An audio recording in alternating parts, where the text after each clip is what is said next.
जेबो मोनैनि थाखाय आं बिपिएफनिफ्राय ओंखारबाय इउपिपिएलखौ मोजां मोननानै आं इउपिपिएलखौ सापर्ट खालामबाय एक्स मेम्बारमोन ओमफ्राय दिनैसिम आङो बिपिएफनिफ्राय 17 बोसोर आं जेबो मोनबोनाय जायाखै मेम्बारबाबो बेनिखायनो आं दिनै बिपिएफखौ मोजां मोनैनि थाखाय आं दिनै इउपिपिएलआव जयेन जानाय जाबाय इउपिपिएलनि दैदेनगिरिफ्रा जाहाथे जोंनि रायजो राजाखौ मोजाङै नायलाङो आं बेखौ आसा मिजिं थिनानै आरो आंबो दिनैहाय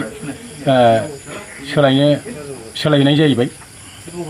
बिथांमोननि मावनायखौ आं आगोलनिफ्रायनो एसे केलेंकारि मोननानै जाहाथे रायजो राजाफ्राबो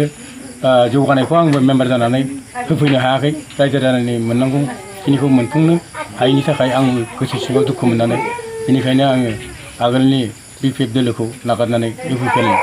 दोलोआवहाय जयेन जानाय जाबाय।